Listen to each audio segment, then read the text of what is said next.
Welcome to the Wealth Embodied podcast. I'm your host, Brianna Faringer, an attorney, spiritual guide, and wealth activator. I'm here to help you align your mindset for abundance and break through any glass ceilings with money. If you're ready to embrace your highest calling, manifest with more ease, and create a life that feels lighter and more aligned, then let's dive in. Hello, thank you for joining the Wealth Embodied podcast. I'm your host, Brianna. Thank you so much for tuning in. I appreciate you listening. This episode this week is going to be a second part of the episode I did last week on ways that I save money.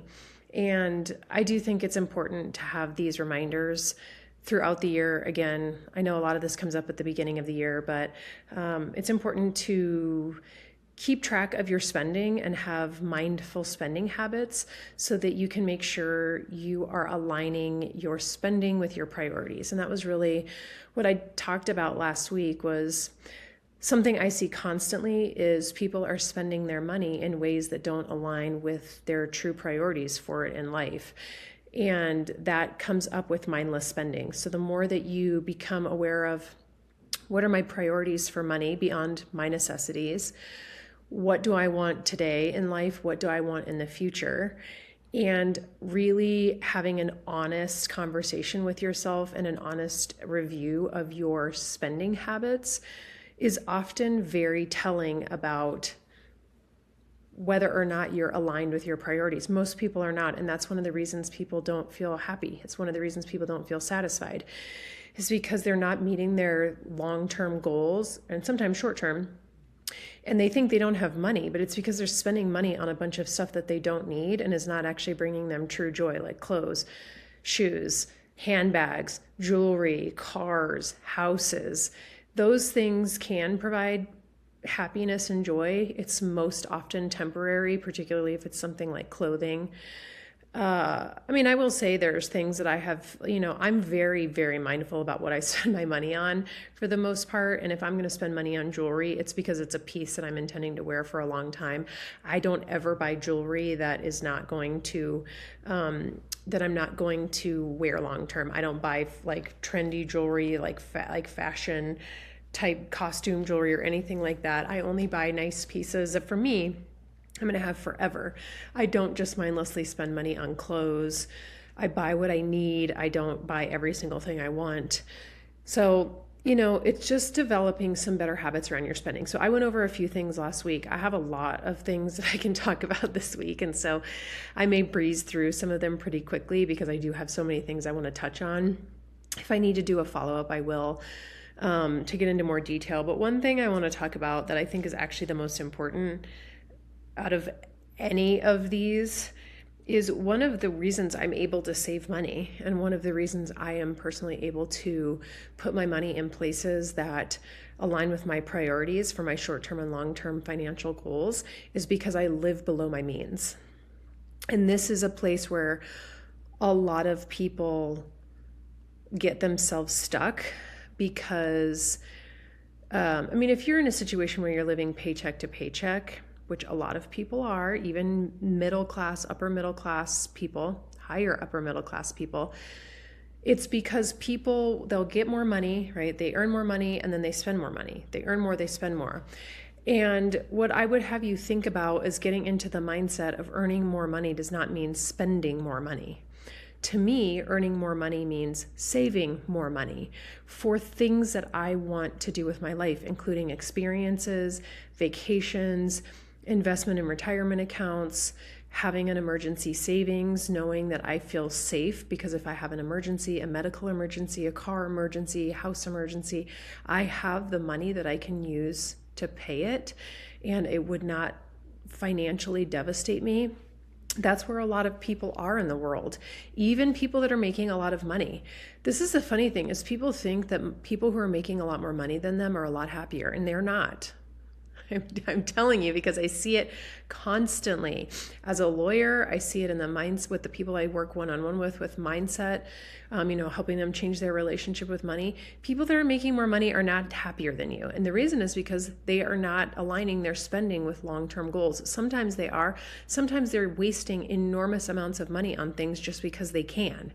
And that's fine, by the way. I'm not judging that. None of this is judgment. It's just about recognizing What do I want in my life? When you live below your means, it makes things so much easier. So what I would encourage you to think about is if you are trying to make more money, if you're going to if you're trying to increase your income, do it with the plan that you are not going to increase your spending habits, because this is what people do. They start making more money, they get a bigger house. They start making more money, they get a nicer car. They start making more money, they start, buying a lot more things for themselves, clothes, bags, going out to dinners a lot more. Not everyone does this, but a lot of people do. And I'm guilty of this too. There was a time where I started making so much more money than I'd ever had in my life. I wasn't paying attention to what I was spending money on. And again, I'm not like a mindless spender. I've never been a person who likes to shop. It does not bring me joy at all to go to the mall and buy things. I hate it, actually. So for me, that's kind of been something that has helped me. It's like extra guardrails that I've always had my whole life because I don't really enjoy shopping. But when I started making so much more money, I started spending more just because I could. I didn't have to really be paying attention to it. And I knew I was doing it, and I got myself out of that habit, because even if I have the money to be able to do it, the reality is I'd rather have save that money so I could stop working sooner, right? Like, why wouldn't I just put that money into an investment account or retirement account so that I have more money and I can stop working sooner? And by the way, I'm not going to stop working, but it's about this idea of I don't have to work because I did not save any money for myself during my lifetime. That's not a place I want to be. I see so many people who are in that position. I don't want that to be me. I don't want that to be you. Live below your means. If you're in a place right now where your housing is a lot, your car is a lot, change it. You can change it. Don't tell yourself the story that you can't. Yes, you can. You can move to a smaller house. You can get a less expensive car. Who cares what other people think about you? And if that's a concern that you have, then there's a lot of healing there that needs to be done around your self-worth and how you value yourself and what you think the people around you value. Because if they're valuing the car that you drive and the house that you live in and the clothes that you wear, I would tell you that you're spending a time with people that do not align with who you are as a person, more likely than not. So live below your means. Another thing I do is I do shop at the dollar store, not every day, not for everything, but I do go over there, and I will make it a point to go over there occasionally and buy things that just basic household stuff. Sometimes it's Tupperware. One of the things I often buy is tinfoil. Why am I I don't need to spend $5 or whatever plus on Amazon or at the grocery store for tinfoil when I can get it for $1.25 at the dollar store. That to me is just silly. The other thing I always buy at the dollar store is cards, birthday cards, all sorts of cards, gift bags. Those are things that a lot of people either throw away or recycle. I'm not going to spend loads of money on them. Gift bags cost $10 now, you guys, at the store. I was shocked. I went to buy a birthday card for somebody and it was $10. And I was at Safeway and I put it down. I told the person at the self-checkout, I'm like, ooh, I'm not going to take this. I'm not going to buy this. And he's like, oh, I'll put it away. I was like, a $10 birthday card? You've got to be kidding me. You can get those for $1.25 at the dollar store. Are they as good of cards? No. Who cares? It's a card, you guys. It's a piece of paper. Don't get caught up in stuff like that. Shopping at the dollar store. Waiting for things that you want to go on sale. I do this all the time. So for me, I am a creature of habit, and for clothes and shoes and things like that, I'm super picky. You wouldn't know it by the way that I dress, but I am. And when I find something I like, I will usually continue to buy it over and over again. And one of the things I do this with is shoes, exercise, walking, running shoes. If I find ones that I like and I know that I'm going to eventually need to buy another pair, I will wait until they go on sale. And they always do. They're either being discounted because the next season's version of that shoe is coming in, or this is a good time of year when people are doing President's Day sales. We've got President's Day coming up soon. Most retailers are doing sales, including shoes and clothes and stuff. If you know you want something, wait until it's on sale. Do you absolutely need it today? No. There's so few things that we actually need in the moment that's an emergency that you have to buy it right away. Wait until it goes on sale. If you don't have the ability to do that, I would tell you, then that's an opportunity for healing. Why can't you wait? Are you an impatient person? Start working on being more patient with things. These are easy things to do, you guys, that are going to give you such long-term rewards, because the more you heal the things that are coming up in your life around money, the more it's going to help you in other areas. So if you're impatient about things and you're like, I have to have this now, why? Why is that the way that you're moving through life? Examine it, look at it. What happened in your life that makes you feel like you have to have things now? Do you think, are you running on scarcity? If you don't buy it now, it's not going to be available. Those are just things that don't even come up in my world. If a shoe is not available because I wanted to buy it, I'll find another pair of shoes. It's not a big deal, right? But like, yeah, if I want to buy things, and I know like, oh, I want to get a new pair of this X, I will wait until they go on sale. I will actually ask the retailer, hey, do you know if you're going to have any upcoming sales? They will tell you. Just ask, right? Why would I pay full price for something when I don't have to? They already have things marked up so much as it is. If they're going to put something on sale, I'm going to buy it on sale. I'm not going to pay full price for things. I don't pay full price for very many things, just so that you guys know. I have no problem waiting for a sale. And yes, am I going to become a millionaire saving $5 here and there? No, but I am over time. I've said this many times before. These things add up. If you're saving $5 or $10 here or there on every purchase over your lifetime, that is an enormous amount of money. Stop telling yourself these things don't matter, because they do. So buying things on sale. Not buying anything on the spot unless it's a need. That's like that's a follow-up to what I was just talking about. And this is a strategy that I use more so with Amazon. It's so easy to just go on Amazon and order something and have it delivered to you the day of or the next day. But because it is so easy, I personally found for myself that I will occasionally buy things I don't need. Actually, I shouldn't say occasionally. There was a time when I was buying a lot of things I didn't need on Amazon, usually like kitchen gadgets, cleaning supplies, like stuff like that. I don't buy a lot of clothes and stuff. But I started doing this probably 6 months ago. If I want something on Amazon, I'll put it in my cart. I will not buy it unless it's an emergency, or it's something I need. Like if it's like washing detergent, or toilet paper or paper towels or things like that I need that I'm running out of, different story. But what I will do is I will put things in my cart. I will not allow myself to buy anything the day of unless it's an absolute necessity. And then at the end of the month, I go in and I look at all the things that are in my cart and I decide, do I really need this? Is this something I'm actually going to buy? And almost always I decide no. And so sometimes I'll just save it for later. So you can hit that button, save for later. It moves it down out of your cart, but it keeps it in your view, so that maybe in a couple months from now, if I change my mind, I can go and put it back in. There's some things that I'm like, I just don't need this. Okay. I really don't need it. And I'll just take them out of my cart and delete it completely. That has saved me so much money, because I'm like, I really don't need a lot of this stuff. And again, $10, $20 here and there on Amazon, it adds up. Stop buying shit that you don't need. We buy so many things that we don't need, and Amazon and some other places, delivery services, have made it so easy for us to buy everything and have it at our fingertips. But what I would ask you to do is don't buy anything on the spot, including if you are at a physical store, unless it's a necessity. If you like to shop and you want to go to the mall, go and look at the things that you would want, and then do not buy it immediately. Maybe give yourself some time to go walk around the mall and be like, do I really need that thing? Or maybe I can find something that's less expensive if I really need it. Or if it's something that you really just want, buy it. But become more mindful of the habits and the thoughts that are coming up as you are buying things. Not having thoughts around purchases is really damaging. And it is something that comes up with people who spend money mindlessly. It's just so easy to be like, here's my credit card, here's this, here's that. Here, it's like it doesn't feel like real money. So just give yourself space. If you see something in a store, you don't have to buy it at that exact moment. If it's the last thing, ask somebody to say, hey, can you put this on hold? I'm going to come back in 15 minutes. Go sit outside.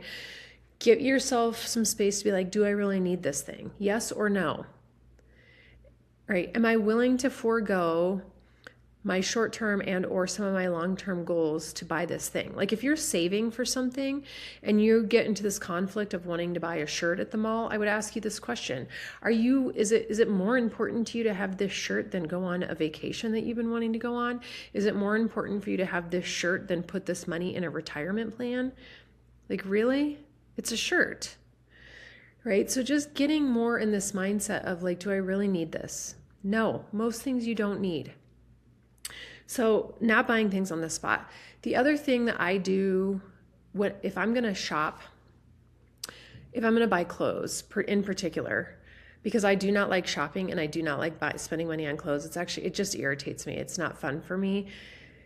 I will go, like one thing I will let myself do is like, if there's things I need, like I do occasionally, like I do need actually work pants, like work pants to wear to the office. And I've had a hard time finding them. Like I will spend money on that, but this is what I do. If I'm going to go shop, or if I want like every once in a while, yes, I'll allow myself to buy like twice a year, maybe one or two new things that are like, because of its beginning of a season. I will say to myself, I'm going to go to the mall. I'm going to allow myself to buy one or two tops if I see them and whatever other things I need. And that's it. Right? Like this is my one shopping trip and I'll buy the things that I like really want at that time. And like I said, I will refresh clothes, like maybe if it's the beginning of the season, like when we're transitioning like to winter and then like maybe, back into spring or summer, I might buy like some new things. But when I say that, I mean like 2 or 3 things and that's it. And then I say we're done, right? Like I bought a couple of new clothes that I can have for like this spring season and I'm not buying anything else. And then that's just a boundary. It's a rule that I have. Like I'm not going to spend more money on these things. And so if I see clothes on Instagram or if I'm trying to be influenced to buy something, I remind myself, no, I already bought something at the beginning of this season. So I'm not going to buy anything else because I don't need it. And I don't. I have clothes plenty of clothes in my closet. I don't need any more. So making sure that you are not buying more things than you need. On a separate topic, also making sure that you're getting rid of things, donating, or making sure that you can provide use for clothes to other people if you're not going to wear them. Please, please, please do not keep clothes in your closet for years on end because you just don't want to get rid of things. That actually keeps energy stuck. It keeps it trapped. Holding on to physical things that you don't need blocks the flow of energy. So move it out. When you buy new things, make a rule that you're going to get rid of 1 or 2 things that you haven't been wearing. Okay.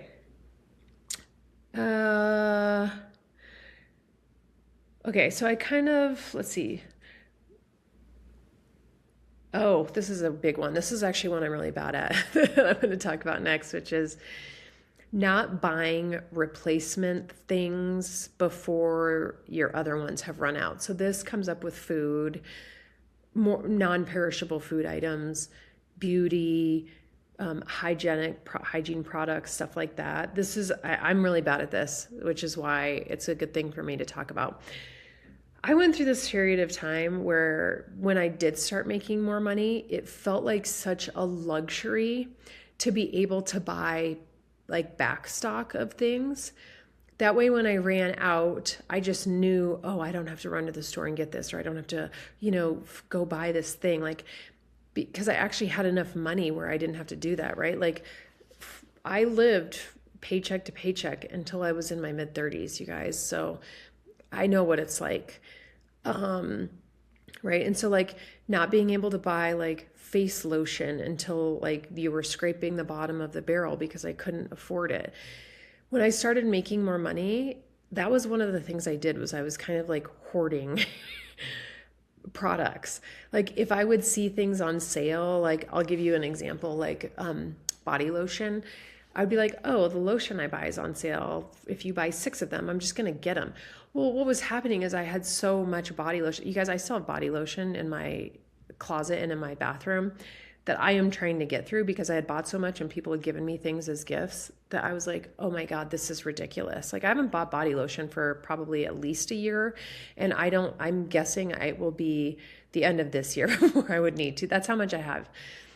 And I'm bringing this up because that was like, I think about the mindset that I had when I was doing that was a scarcity mindset, right? Like, oh, I could never like afford to buy more. So then like, I'm going to buy a bunch of it and then I never am going to run out. And it was this feeling like almost like not like I had to hoard it, but a little bit like, oh, I can buy all of this because I can actually afford it. And this creates such convenience for me. Well, the thing that started happening, I would forget all of this, the back stock I had, and then I would buy more of it, not realizing it. So this is something that I was doing with like face stuff, like lotions, washes. I have tons of samples, cosmetics, like makeup and like face products. I have so many samples because I used to buy all of my products at Nordstrom, and they don't really do this anymore. At least I don't think they do. And I don't buy my cosmetics there anymore because that's another thing I buy all drugstore mostly now for face products, which is another way I save money. But there was a time when you would buy from Nordstrom and they would send you these huge packs of samples of other brands that they carried, high-end brands like La Mer, Clarins, all of these other brands, Estee Lauder, these like really high-end products that they would sell there. They would give you samples. And I don't have a problem changing like products on my face. That might affect some people. It doesn't affect me. But I have so much backstock of samples of like face serums and like eye creams and masks. That could get me through another year. And so I made a commitment like a month or two ago. I was like, I'm not going to buy any more face stuff until I get through all of these samples because I have so many. Right. And like, that's another thing. If you do go to department stores, ask them if they have samples. They'll give you stuff for free that you can try. And they usually like each sample will last for several days. Like I have so many samples. Like I said, I could probably just with the face creams, like the eye creams I have, I could get through at least a month or more. But I have so many serums, they're going to last me a long time. So not getting too much backstock built up. This is the same with food, non-perishable food. I would do this with cereal, oatmeal, rice, things like that. And then I would forget that I had too much of it and I kept buying more. So I finally went through and did an inventory for myself and I was like, you can't buy any more of this thing because you already have several you need to use up. And so I've gotten myself back into the mindset of like, it's okay if the thing runs out. I can get it very quickly if I need it. You know, I can run to the store, I can have it delivered by Amazon, whatever the thing is. I don't need to have extras saved up. So if that's you, I would encourage you to do that too, because I did realize I was spending money on things I didn't need to. I'm like, oh, I already have face wash. Another thing, I have a lot of deodorants. That's a whole other rant I won't go on, but I had to change deodorants because I developed an allergy to the one I used. And it took me so long to find ones that I liked that I have so many. And now I'm committed to using them all before I buy more. And I have like 10. So yeah, just trying to use things up. And if you can't use them, giving them away or asking people like, hey, I can't use this thing. Like some of the deodorants I actually have an aversion to because they now have things in them I know I'm allergic to. If you only use them once or twice, like I would totally feel fine asking some of my girlfriends, hey, would you want this deodorant? I don't like throwing things out or being wasteful. So just being really aware of that.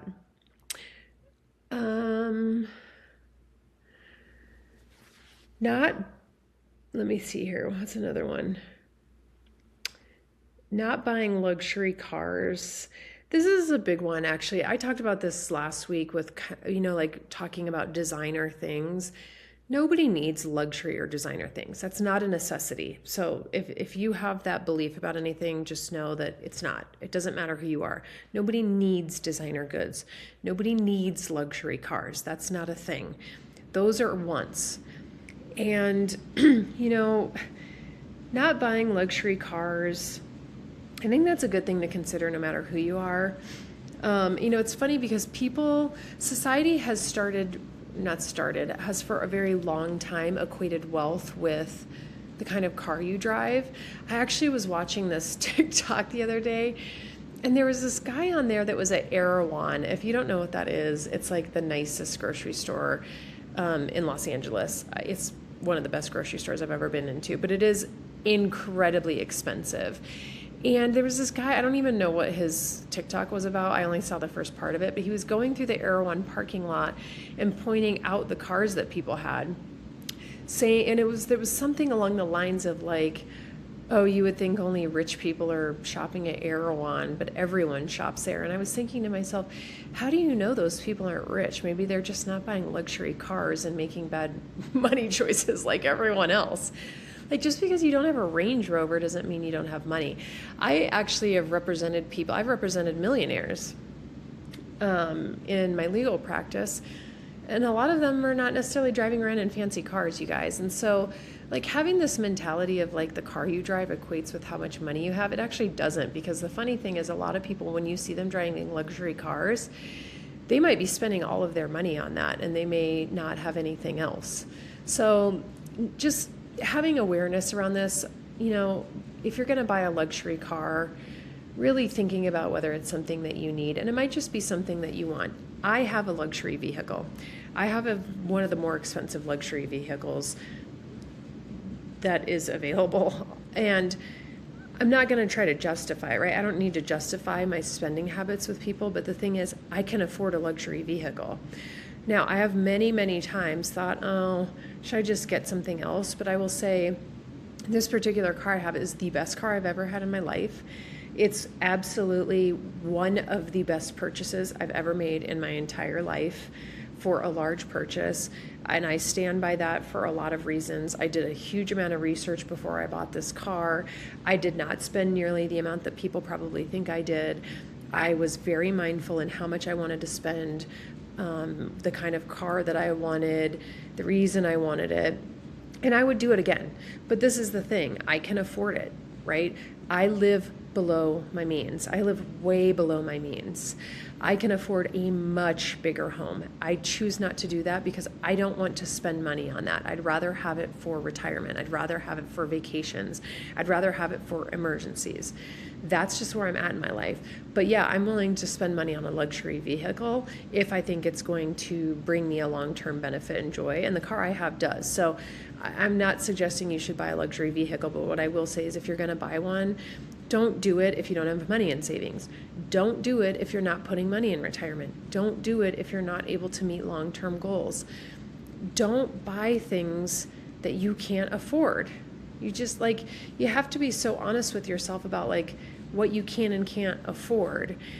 And it's funny, when I was in law school, I worked for a bankruptcy judge, and this was years ago now. This is so long ago, 17, 18 years ago.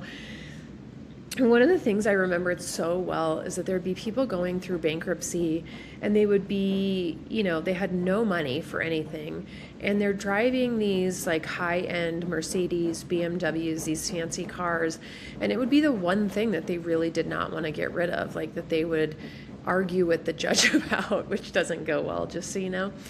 And I remember so many times I'd be listening to hearings that were going on in the judge's courtroom, and these people, and she would say to them, you don't need a Mercedes to get from your house to your job. A Honda Civic will do just fine.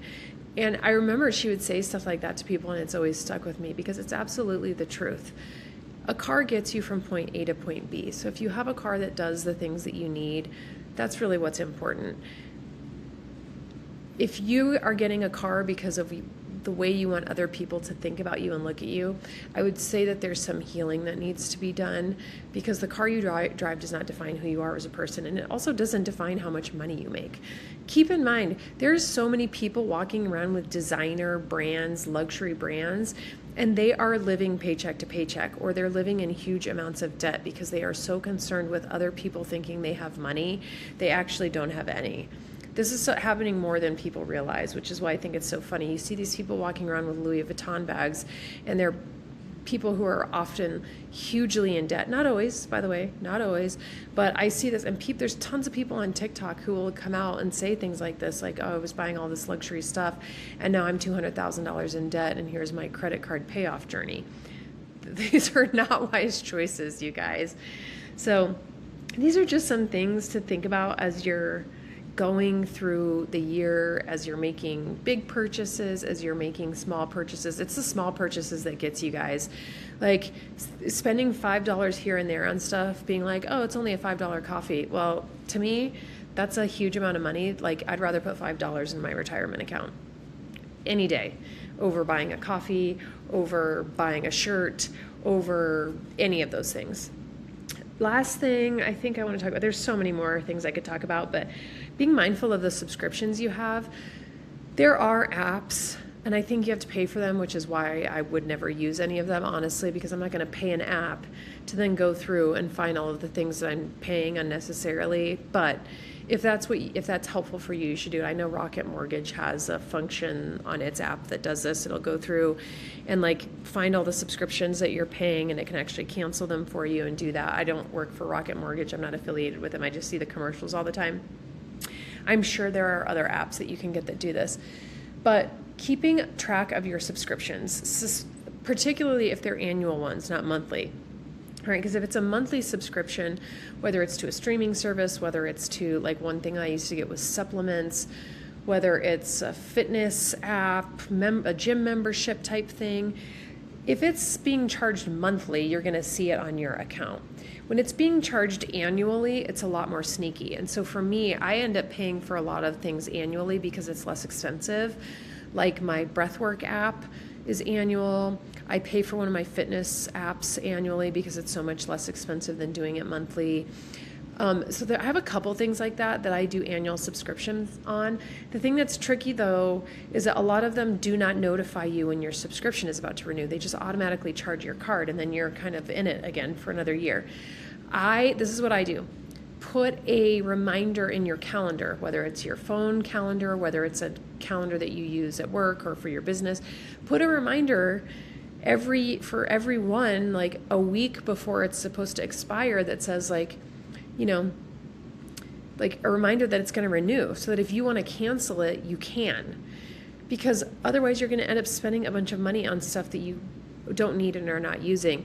And in fact, that's one of the reasons I've thought about kind of reverting back to monthly payments, is so that if I did want to change, if I midway through the year wanted to change it, I could, because if you pay for a year in advance, that money's gone. And if you don't use it, too bad. When you're paying month to month, you can cancel it before the next month gets billed. And so just something to think about. If you have subscriptions that are billed annually, put reminders in your calendar that say, this is renewing, and cancel if you don't want to use it. Like for me, if something is not in my iPhone calendar, it's not going to happen. It just won't. So I put stuff like that on my iPhone calendar. I pull it up.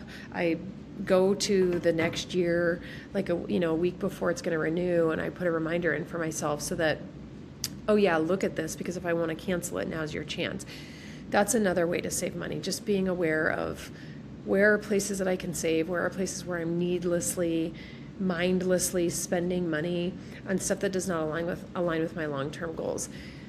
I may do another one of these because I feel like there are so many other ways that you can be mindful about your spending and save money.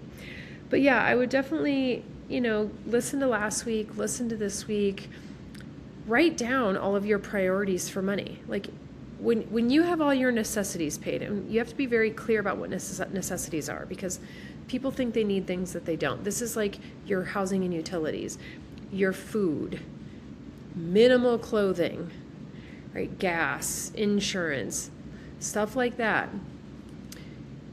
Gym memberships are not really a necessity. I mean, for some people they might be a medical necessity, but they're not for everyone. I say that because, and that's another place where people can save money, is by doing workouts at home. But anyway, if that doesn't work for you, I get it. Going through and writing down what are true necessities and what you're spending your money on that are not.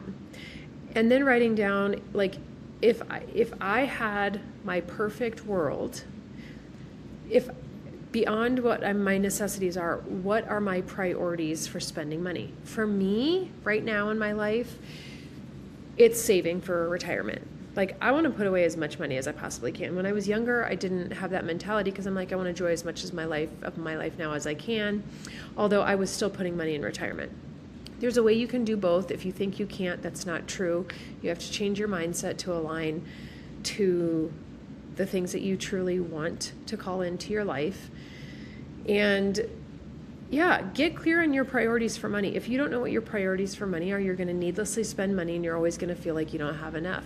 When you start to get clear on this is what's really important to me, these are the things I truly care about, you might find it easier to cut back expenses and start putting money in places that make more sense for who you are and where you are in your life. Like, if one of your priorities is saving for your children's college expenses and you're going to Starbucks every single day and you're not putting money in their accounts, I'm going to tell you, that's an area where you can change your mindset, where you can change your habits, where you can change the action that you're taking. You don't need to go to Starbucks every day. Put that money in your kid's account, right? Make it, set it up so that it's by automatic withdrawal, so the money's not even in your account. This is another way to save money, is when you get your paycheck, the very day that comes in, having automatic withdrawals that automatically send money to certain accounts, savings accounts, retirement accounts, whatever the thing is. So it's not even in your account. You don't even have the money. It's already gone somewhere else.